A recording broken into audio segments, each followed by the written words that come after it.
My days are always quite wonderful, and I don't often talk about the details of my days because there's a lot going on and it requires a lot of backstory.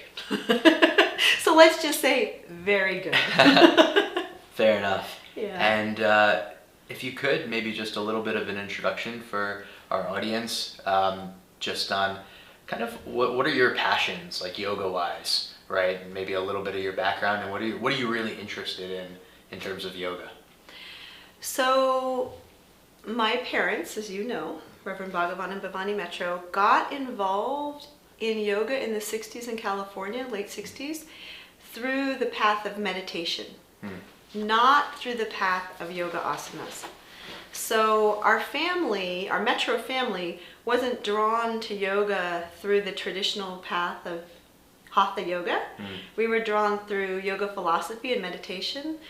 My parents were actually following Eknatheshwaran in California for the first 4 years of their path, and then they met Swami Satchidananda in 73, and then they were set. The teachings were resonating so deeply with their own personal belief system that they went, this is our version of spirituality. Truth is one, paths are many, we can get behind that. Yeah. Yeah. What do you think their like entryway, like knowing your parents, like what was the thing that kind of hooked them a little bit to say, oh, I'm interested in this, I wanna learn more? My dad was a poet and he writes poetry. And so when he was reading the Upanishads that Eknatheshwaran had translated, it sort of sang to his poet's heart. And then he was naturally drawn to meditation. He was in competitive sports in high school. He was actually a pole vaulter and won a scholarship for pole vaulting to Wyoming State. And so he knew the importance of focusing your mind. My grandfather actually had a book called Thought Power that was written in like 1947, and it was a lot about using the mind to create your reality, and that you have control over how your life manifests. So that was Dad. Mom is a bhakti. You know my mom. She's all about the love, and so for her it was the chanting. She loved to chant. She could chant literally all day, and she was in the choir when she was little, when she attended Methodist church, and so she sings her little heart out. Isn't that exactly what using the mind is, though? You're using the mind to practice devotion, right? And a practice of love. Yes, and I don't know if you're familiar with the heart math research that's being done in our country, but basically some of the research, and I don't know a lot about it, but I have a friend, Jamie Meyer, who has shared with me a little bit about it. And when we drop into the heart, and we come from a place of love and connection and openness and acceptance, when we do that, we immediately create a resonance between our heart and our mind. That heart math is actually using science to show that connection. So the TED Talk that I watched recently, you could see the woman on stage do the practice of thinking and feeling and breathing from her heart, and how that practice caused a resonance between her brain waves and her heartbeat. It was really pretty, really it's sweet. Amazing. So we need both, heart and head. Right, exactly. They seem so linked together, right? It's like these discussions even about like heart or head, but to me, it's like they work as like teammates. Yeah. Right? Yeah. Even I heard something recently talking about like the ego, and someone said, I didn't get rid of my ego. My ego and my heart became teammates. That's a nice way of putting it. The ego is a contrived manifestation of thought. If you know anything about developmental psychology, they teach you that basically from 0 to 2, you don't really know who you are. You look in a mirror and you got nothing. You're looking at yourself, but you don't know that's you. And around the age of 2, you start to identify with your body and the name that you're given. So the sense of a separate identity is something that is conditioned by your parents and by your family and by your community. You don't really have that when you're born. I think about that all the time now, having a newborn, when I say, like, you know, when I say to her, you know, oh, it's so cute, thanks for smiling, or you're doing great, or whatever. And then I think to myself, like, she doesn't care about the positive reinforcement. Like, it means really nothing to her, right? Because she doesn't have that sense of, like, herself of, like, doing well or not, you know? Okay, I hear what you're saying. Yeah. And I, as a parent of 3 and a grandmother of 3, I'm going to share some wisdom with you, if that's okay. Do I have your permission? Yeah, unsolicited advice? Bring it on, man. Okay. Basically, children are in what you call delta brain waves until they're about 2, until that identity starts to form. Delta is the wave of sleep, the brain wave of deep sleep. So they're basically sleepwalking until they're about 2. And then from 2 to about 7 or 8, they're in theta and delta. So theta is the brain wave where you are in like a hypnotic state. And so everything that is said to you and every experience that you're having is deeply imprinted. So knowing that, I actually wrote a paper on it in college when I was young, a teenager. I went to college when I was 15. So I wrote a paper on it, and I recognized the importance of that conditioning. So when Gurudev's, Swami Satchidananda's affirmation CD came out, I immediately started playing it every night before bed so that my children and myself would hear that going into our subconscious, you know, every night. So those affirmations are good. Keep them going. Yeah. Tell Zen how great she is. How much you love her. Totally. And I think also the vibration matters as much as what you're actually saying. Like, we don't realize it, but if we're using, you know, language that comes from a place of love, that just feels good. Yeah. Intuitively. Yeah. So it's like you don't even need to understand what the words are, but where they're coming from and the vibration of the words, I think, have an effect. Yeah, definitely. And you know, we sometimes think that we have the ability to hide our emotions and what we're feeling. We pretend like we can somehow do that. But have you ever walked into a room where 2 people are fighting? Right. You can feel it. It's like a shock wave. You're like, oh, I'm turning around. I'm going out now, right? Or if you walk into a room and 2 people have a crush on each other, you're like, oh, they need to go on a date, you know? So any authentic, open-hearted, positive, loving feeling that we can genuinely convey to our children is gonna help them in the long run. So this point, I think that that we're transparent, whether or not we want to be, right? Is this part of the yoga path a little, or being aware of this reality? Oh my gosh, this is so funny that you're saying this. Okay, so I'm working on a project with my brother Gopal Metro, and I'm working on an affirmation CD. So in the vein of my guru, Swami Satchidananda, I'm also creating an affirmation CD based on Antoga Yoga, Master Shivananda, right? So I'm writing the script. And I'm running the script by people who know a lot about neuroscience, people who know a lot about psychology, people who know a lot about trauma, my friends, right? And my family members and stuff. And suddenly I'm doing it with my brother Gopal, and he's reading it and he goes, you know, Sumati, not sure how I feel about this one. You know, this one maybe we should leave out, right? And as soon as he said it, we both started laughing, because what we realized was that the affirmations that people felt uncomfortable with were revealing their subconscious belief systems that were limiting them. They were being limited by those beliefs, and they reveal it through the way that they feel about the positive things being said. So does that make sense? I don't know if I totally follow. Can you give like an example or further clarification? Yes. Yeah. I am awesome. Right? Yes. Okay. We are awesome, right? So there's a whole list that I created, and depending on the person I showed it to, different people felt differently about different parts. And I didn't realize that that was what was going to happen until my brother and I stumbled upon it. And then we entrapped my dad because we thought it was funny.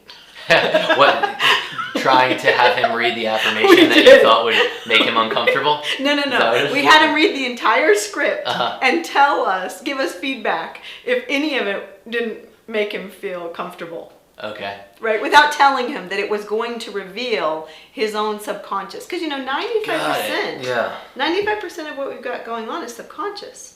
We don't know what's going on there. That's why even to be aware, I think is precious. Like, that's even the first step, and maybe just the goal is just to become more aware, and then the other ripple effects, like as you become aware, but it's like not being even aware of, what your tendencies are or where you can improve, like so taking the subconscious and having it rise to the level of consciousness.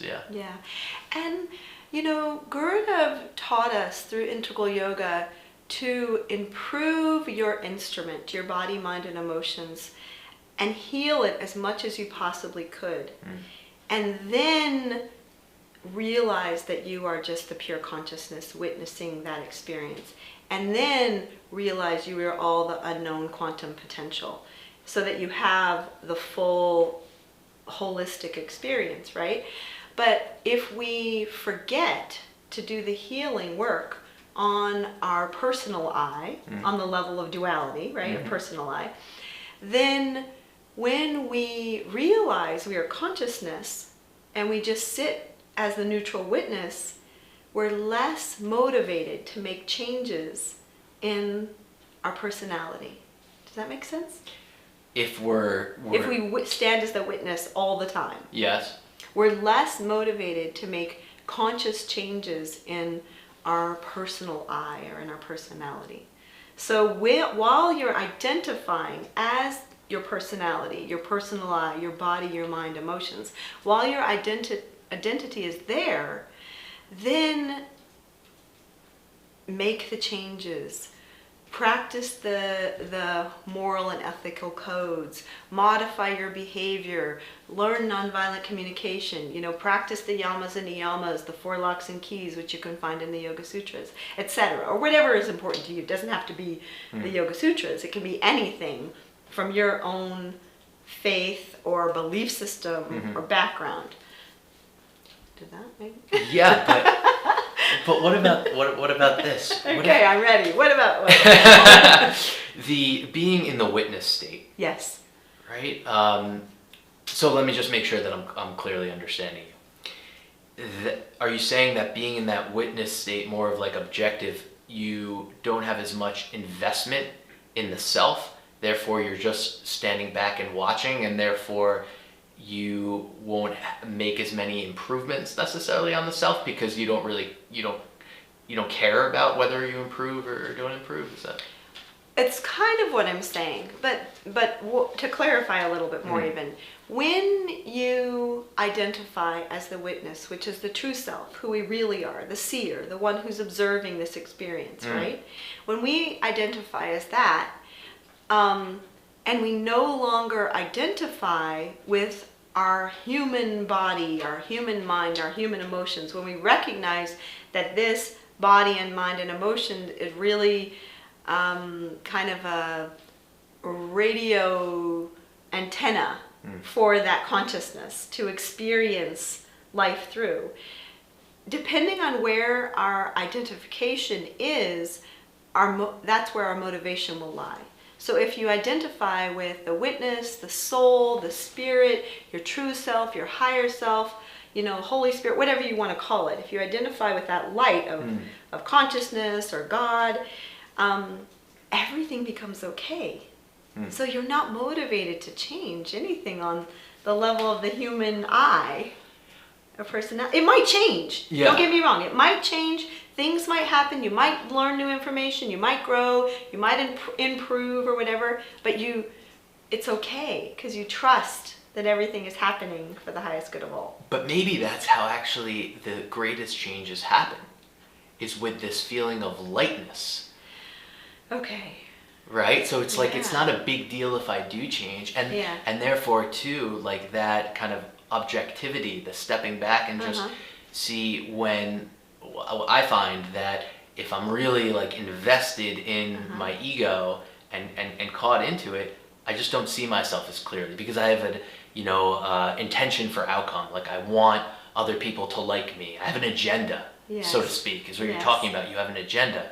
But then if you're able to step back to a place, if you're just, looking at yourself the way that you would anyone else, so to speak, with cleanliness, then all of a sudden you can see, and even you're talking about like with the affirmation stuff, like looking in the areas that make you uncomfortable, that's really when you can get there because you're not so sensitive about it. You're like, okay, I can look there and see the areas that you've been suppressing that you don't really want to look. And I think that's what goes on with us a lot. I don't want to look there. I don't want to look there. I don't want to see that. But this practice of like, being with the source, meditating, all of it, I think that's what it allows us to do because we disconnect a little bit from our ego self, right? But I think there'll always be an investment because, on one level, we can't get away from the self. So even though I'm stepping back, becoming the witness for myself, I'm still invested in a different kind of way because this body carries my, spirit around all over the place, and it makes sense to improve, to grow, to do the self-care. Yes.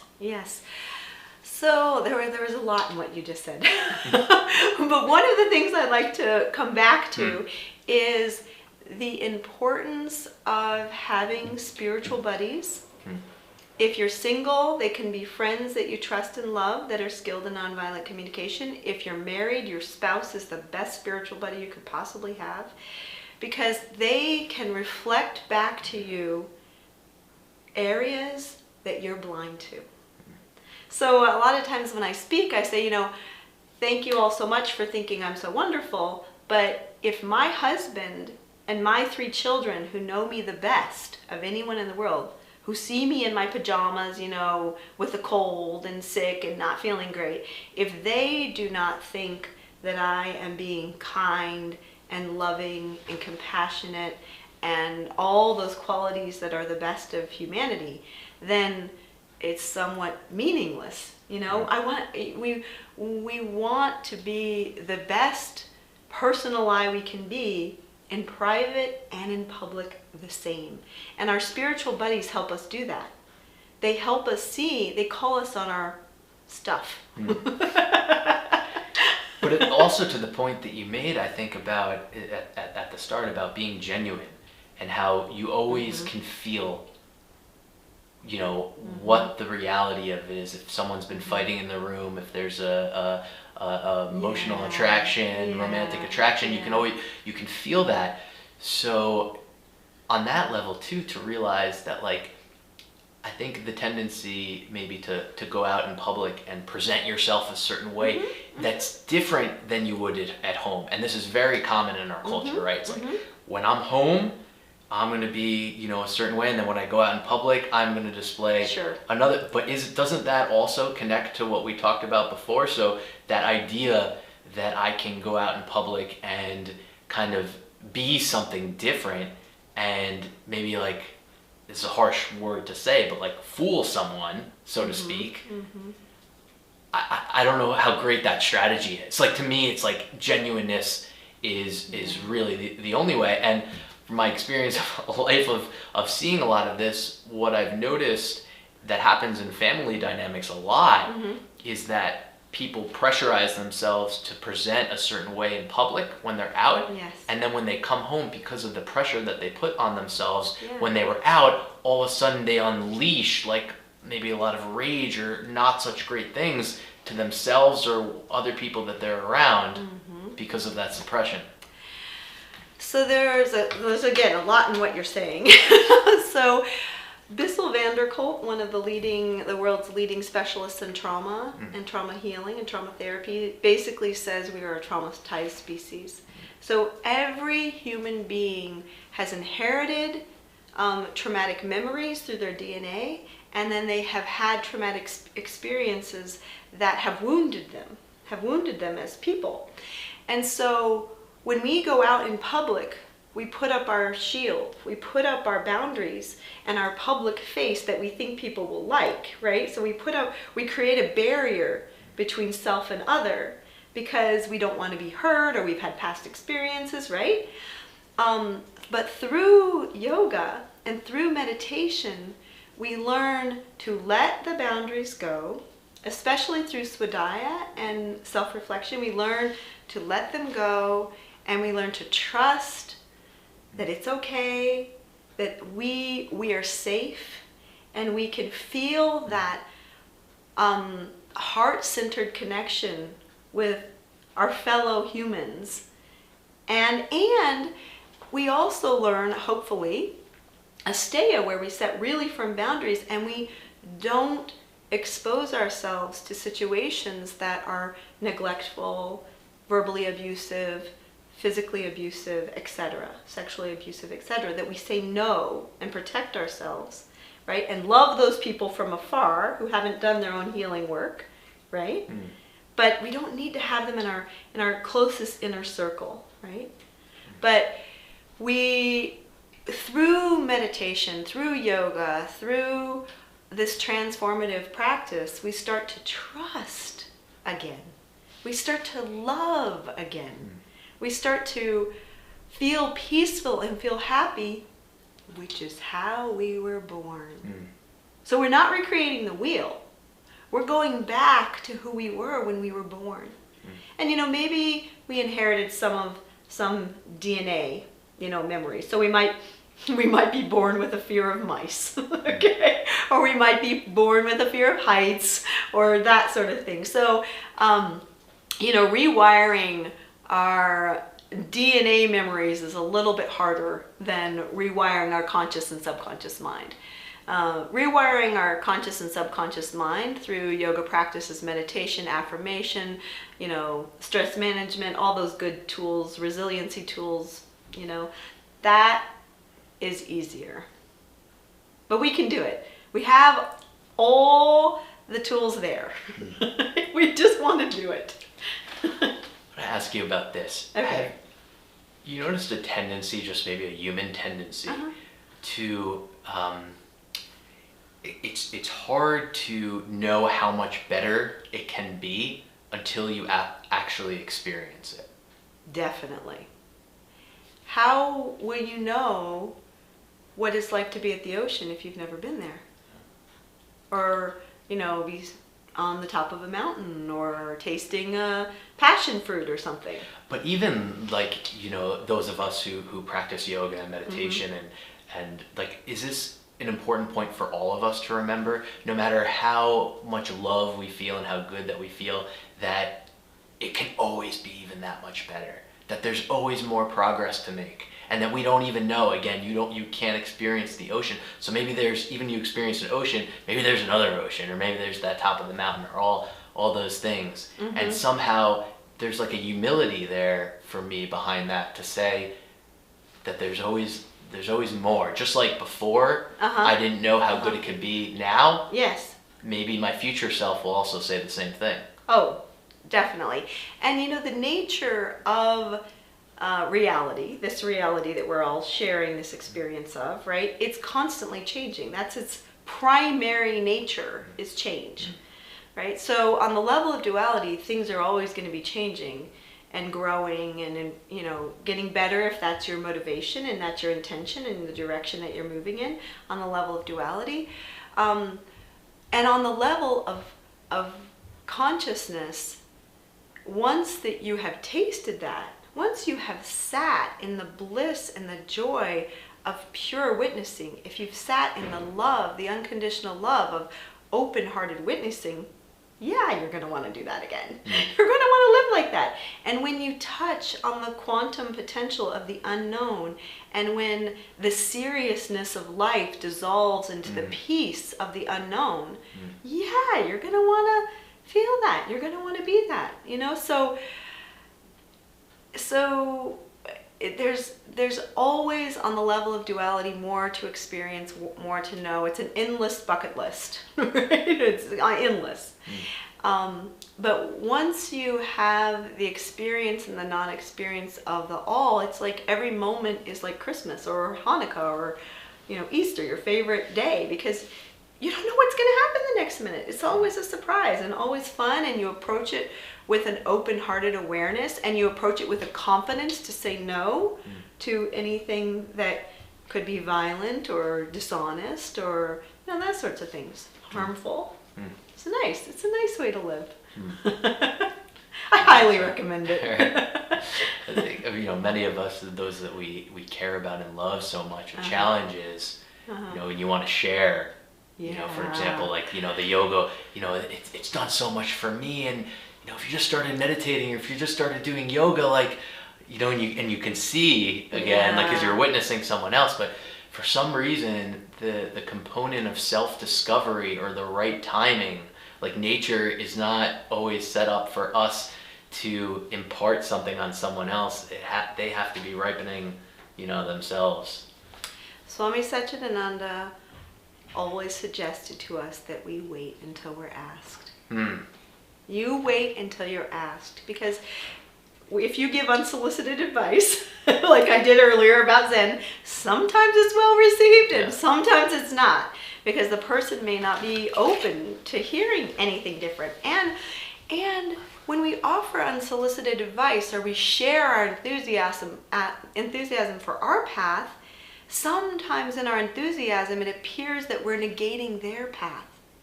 Gurudev said, truth is one, paths are many. Every path is equally good.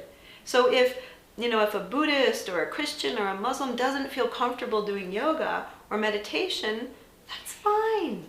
The Creator also has methods for them to find their way back to the true source within them. I love that. Yeah. The trusting in that. But it's really difficult sometimes. Like, this is, I think, one of the most challenging parts, because it can be as drastic as, you're walking around a lake and you see someone drowning there. Yes. And, you throw them a rope and they refuse to take the rope. Yes. And they're still drowning.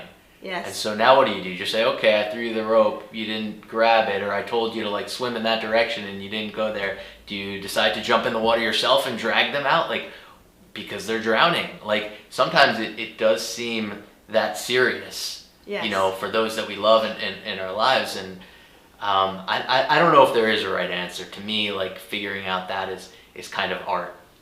Okay, so, 29 years while Swami Satchidananda was in the body, hearing his teachings personally and then in satsang and such, I got a lot of good gems from that. And one of the ones that he shared with us so often was, if you go to save a scorpion, remember it's a scorpion, so it still might sting you. Okay, so you're taking that risk of saving that little being, knowing that it could kill you, right? So it's your choice, right? It's your choice to help or not. But when people are not asking for help or support or assistance or wisdom or guidance, I don't recommend doing it. Just doesn't work. It doesn't work. Yeah. It creates more conflict. Yeah. They feel disempowered and they feel like they're doing something wrong. You feel frustrated because here you have all these great things that could help them, but they're not willing to receive them. So when the person is saying no, and if you're trying to push your agenda, then it just becomes another conflict. So I think that's why Gurudev was really clear about wait until you're asked. Wait until someone looks at you and says, Avi, you're looking really peaceful these days. What you been doing? What are you doing? Or you look really healthy. What's going on, And I think that's how it works. So it's like, I think really, for me, I'll say, coming to believe that the best thing I can do for anyone else is to be a better example and focus on myself. And to really believe that just focusing, and I can always just improve more and more and just be the example and just trust in that. But, I think that there is really a level here of cultural conditioning. Yes, You know, course. that we're dealing with because, you know, I remember during the last election, I was working at a restaurant I was serving, and I noticed that almost everyone that came in was talking about the election and giving their opinions, right? And it was kind of this like aha moment for me when I realized that, oh my gosh, like we all take our opinions so seriously and we want to distract ourselves from ourselves by looking outward. You know, let's look at our leaders, let's look at the system, let's do all that. And it seems like there's like yoga and what Gurudev says, it's the opposite of that. Of like saying, okay, I need to change it outward first. And it's hard to like accept this truth. But if I'm the change, if I keep on focusing on improving my instrument, that's it. I don't know if there's a better answer than that. I agree. If you want out there to be better or different, do the work in here, right? But with that being said, remember that when you chose to come into this body, that you agreed to have certain experiences. And so even if you increase your frequency, you heal your subconscious trauma, you reverse all your subconscious beliefs and unconscious beliefs to positivity. And then you get cancer, or you get into a bad relationship, or you get into a car accident. That doesn't mean you are doing it wrong. It doesn't mean your practices have failed you.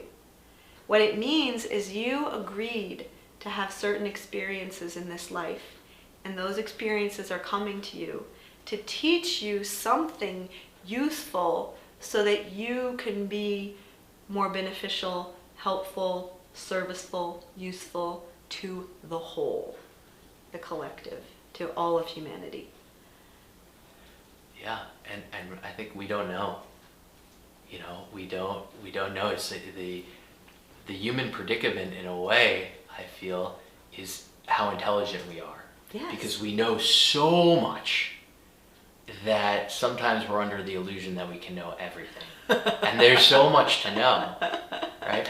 I find that super funny. I was just having a conversation with my daughter about this yesterday because someone was claiming credit for an idea that she had, and that happened to me quite a bit in college.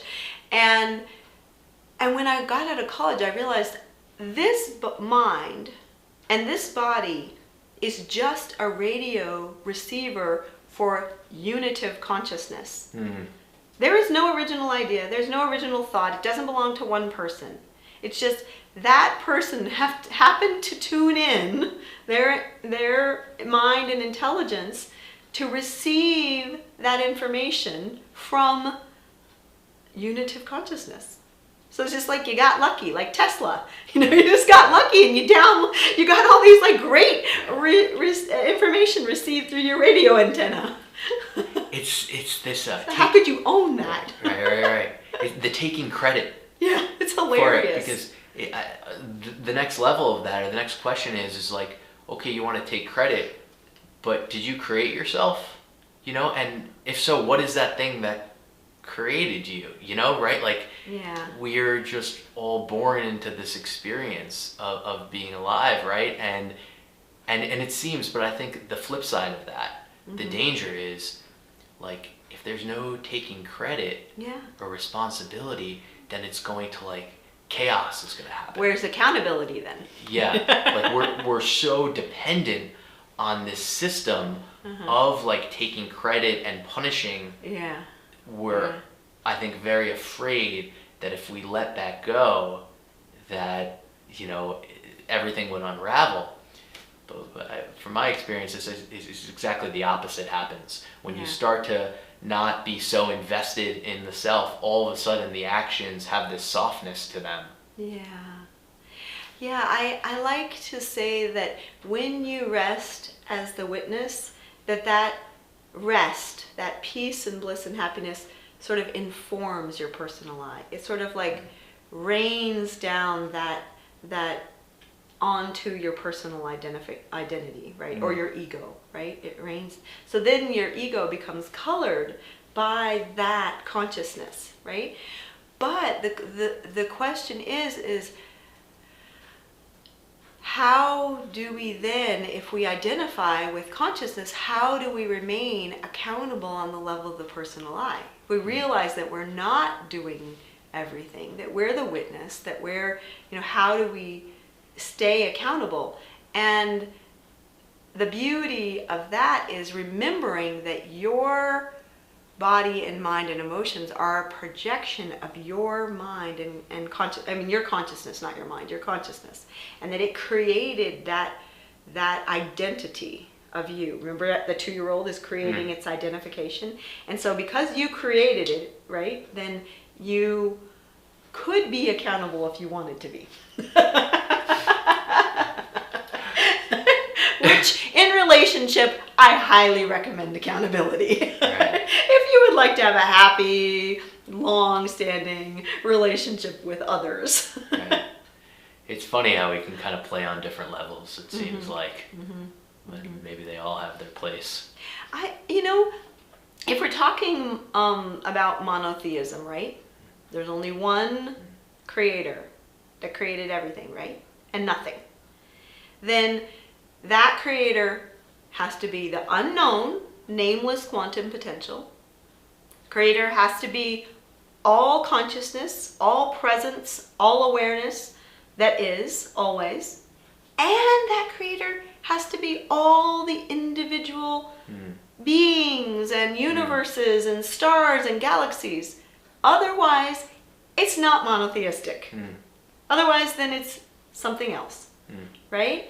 And so if it really is all one, you get into the realm of quantum physics where it's yes and no, neither yes and no, both yes and no.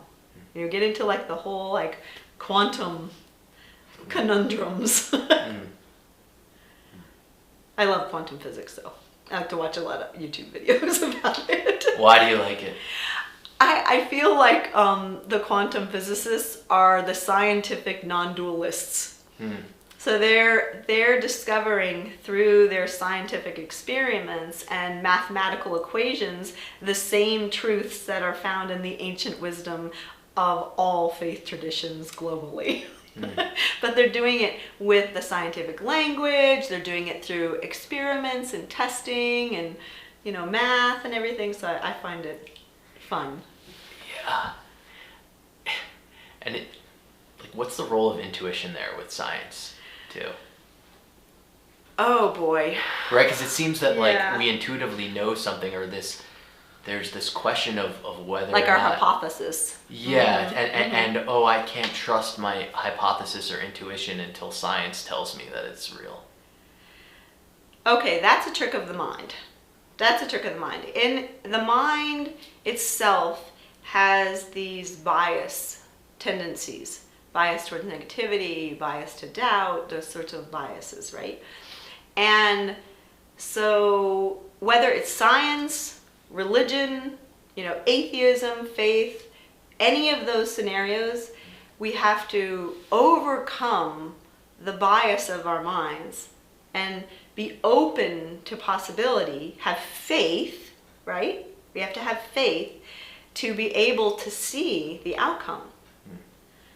To be able to, and there's a tricky thing in science because there's what's called the observer effect, where when you observe an experiment, that can change the experiment based on your expectations as an observer, your influence as an observer. So it's very similar actually, just different language and different philosophy. And they probably wouldn't want to think that they were similar, but I see faith and science very similarly. Yeah.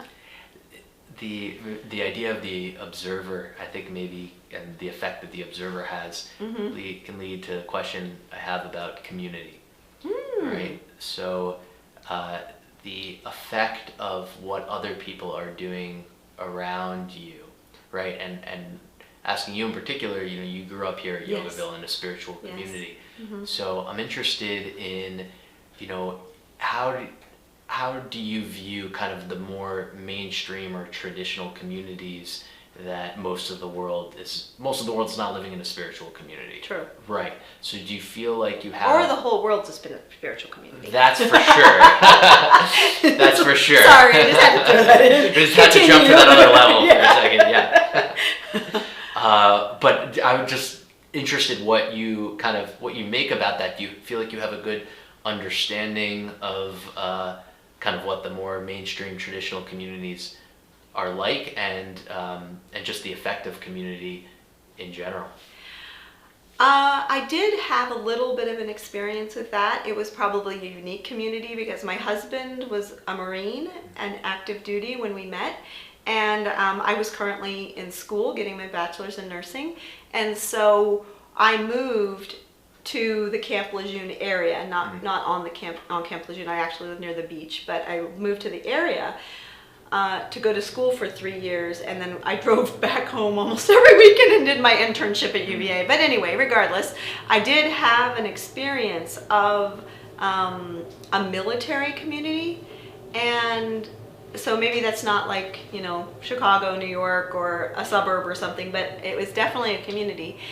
And I see communities, I see the similarities in communities regardless of where they are. I think people are people, and we're mammals. People are mammals, and we like to live in tribes. And so when we're in community, we have a lot of the same challenges and the same pluses. We have a lot of the same benefits and pros and cons. And what Swami Satchidananda taught us in particular was, in community one, be immune to praise and blame, totally immune, right? Important in a small community. If anyone has ever lived in a small community, that's important. 2, don't say anything behind someone's back that you wouldn't say to their face. And 3, live your life like an open book.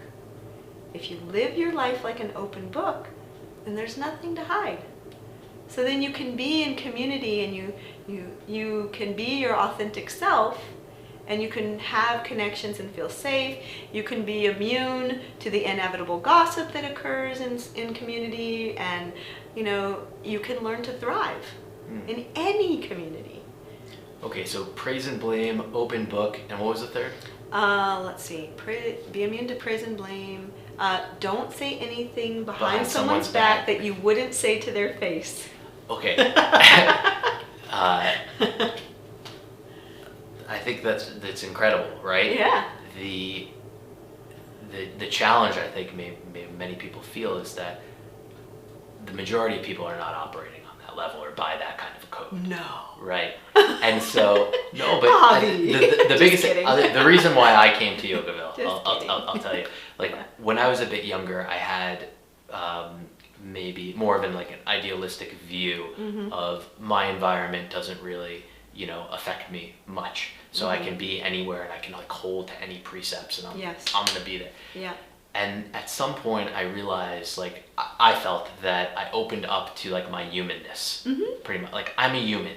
Yeah. And therefore humans are social creatures. Yes. And we're affected by those around us. Yes. And to swim against the current is really challenging in a lot of ways. And I think many of our teachers, feel that way wherever they live, depending on the community. Yeah. And so I don't think that there's a better answer, so to speak, than what you shared. But I also don't want to minimize the challenge of that when people around you are all completely consumed with getting more praise and getting less blame, and hiding things and not being an open book, and having conversations, behind people's back that they would never say to them in front, and everyone's doing that. And so I'm going to not do that. I can't even be included in the group if I don't kind of abide. Literally, I think what happens if you don't do those things, you can't be a part of that same social circle. It won't work. Find a new tribe. I suggest find a new tribe. Find a tribe of people that is uplifting, has similar values as you, and don't focus on the labels. Don't go, oh, this is a military community. It can't be my community. This is a Christian community. It can be possible. This is a Muslim community or a Jewish community or whatever. Or this is inner city. Oh, I couldn't possibly find my tribe here. Be clear in your own mind. What are my values? My values are love, connection, service, non-harming, truthfulness, respecting boundaries, moderation, sharing our extras. Those are my values. Where are my people? And nowadays, truthfully, we don't even have to be in the same location. We can create community through the internet. We can create community on Facebook, on Instagram. That's what we're doing right here. Yeah, that's the purpose of this. Exactly. We can create community anywhere. But be clear about your personal values. Be honest with yourself about what is important to you. Find your tribe.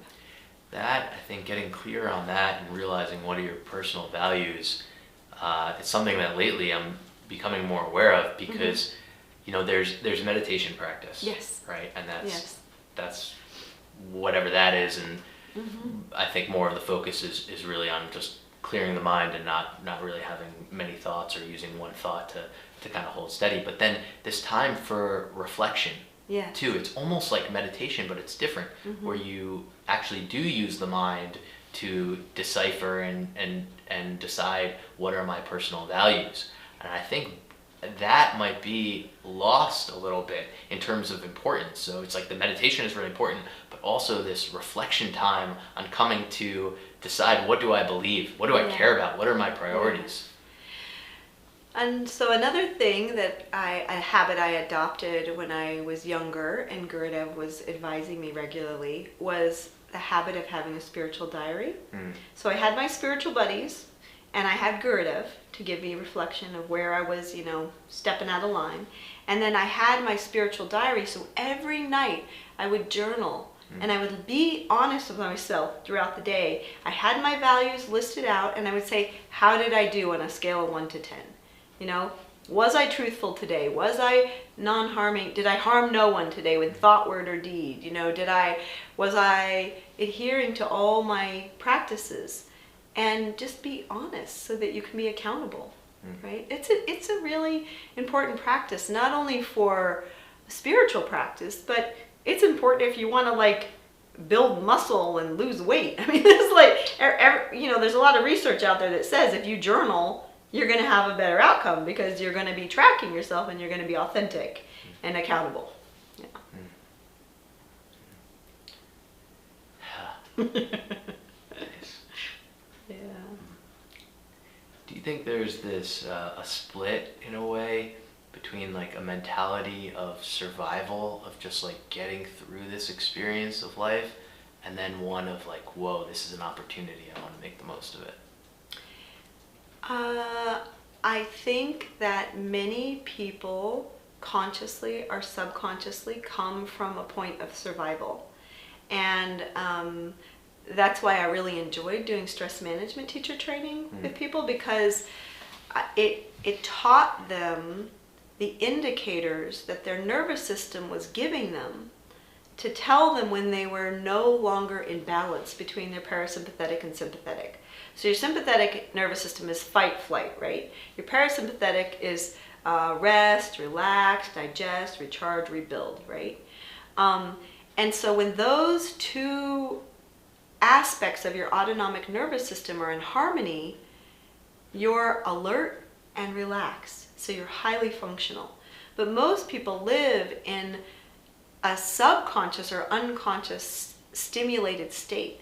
So their sympathetic nervous system is being stimulated and being triggered by their experience. So they live in a constant subliminal state of fear and anxiety and worry, and they don't always even know it. So if you ask them, they'll say, oh, I'm fine, I'm doing great. And then you look at their labs and their immune system is slightly depressed, and their blood pressure is up a little bit, they're having digestive issues, which is their body saying, I don't feel safe. My sympathetic and parasympathetic are not in harmony. I'm not in a resilient state of of existence. I'm surviving. I'm not thriving. Do you think a lot about, education and, raising children and, the possibilities, perhaps, if our education systems looked differently? Meaning that, like, through this system is the sympathetic nervous system kind of being fed more into play. This, okay, you're not really good enough, you have to prove yourself, you have to do all of these different things, and you get in the habit of using this system and not as often using your parasympathetic, I accept myself, I'm flowing through life, that sort of thing. I think in our traditional methods of education, our traditional methods in the United States, they are based on exams and quizzes and passing your grades, and often timed tests. So time tests, exams, passing or failing grades, whether it's intentional or not, it creates a subconscious stress in the child. I'm not saying that we need to revamp our educational system. I don't really know. This is not my field of expertise, okay, at all. So please take what I'm saying as an opinion and with a grain of salt. Yeah, and with all. I really don't.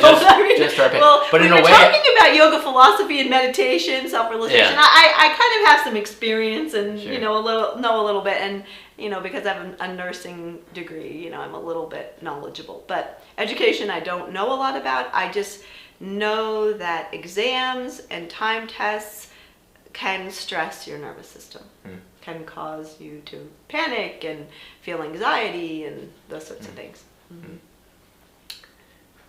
I usually start off by asking this question, but Okay. I'll ask you now is just, Okay. what does integral yoga mean to you?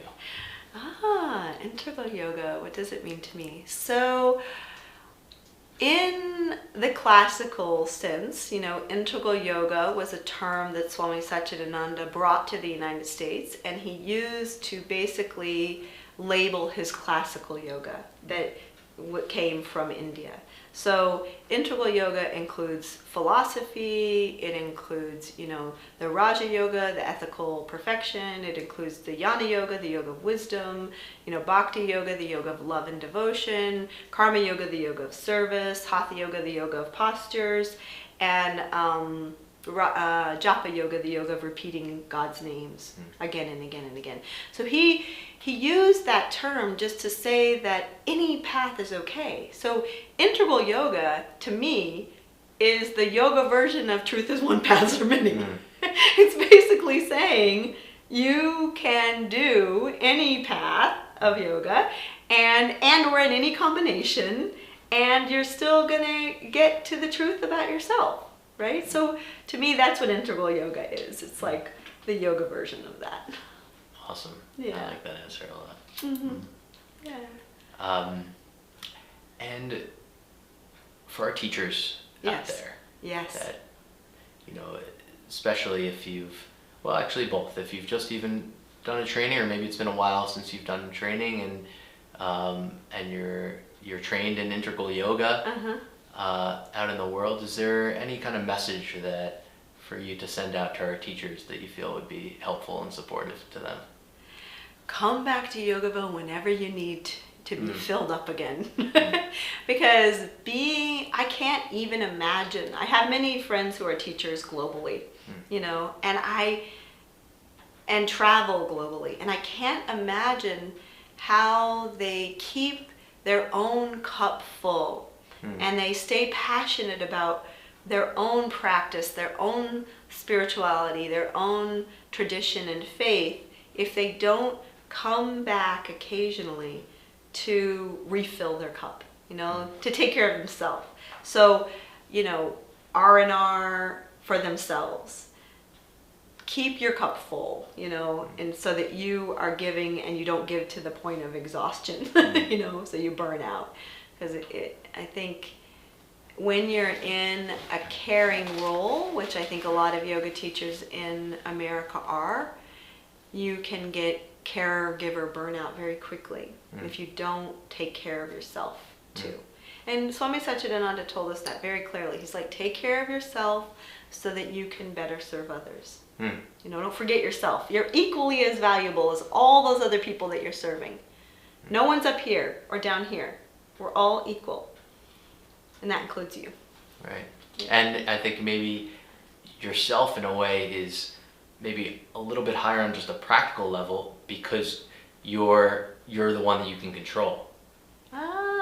Right, so it's like you can't control anyone else. So just on that practical level, it makes more sense to focus on that which you can control. Because it's like you see someone else, like what we talked about before.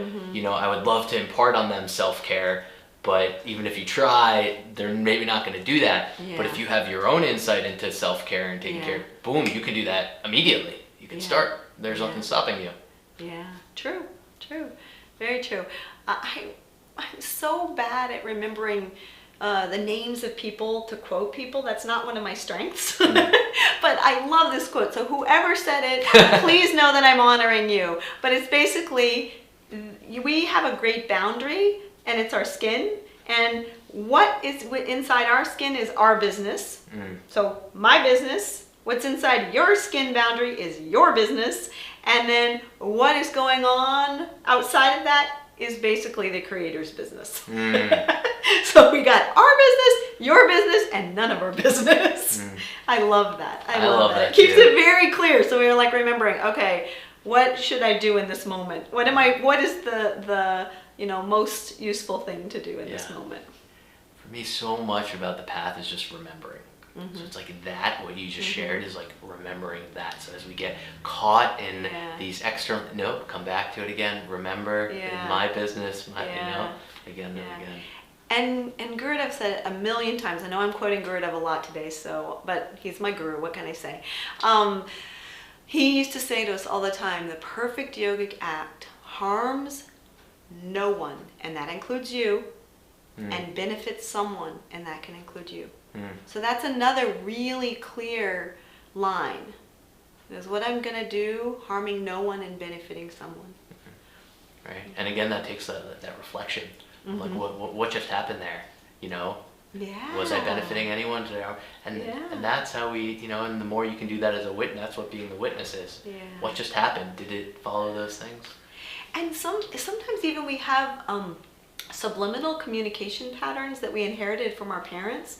So even if we consider ourselves nonviolent communicators and very evolved and, I've been meditating for 50 years, we can have these subconscious conditionings of speech patterns that inadvertently offend people. And so you have to do really deep work on yourself if you want to be the best. Bruce Lipton calls your body, mind, emotions your virtual reality suit. So if you want to have the best virtual reality suit you can have, you got to be honest and authentic. Love it. Honest and authenticity. How about we close on that? Sounds good. Sumati, Sounds good. So much love to you, Avi. Well. I've had such a great time. And love to all of you out there watching. Blessings on your path and on your way.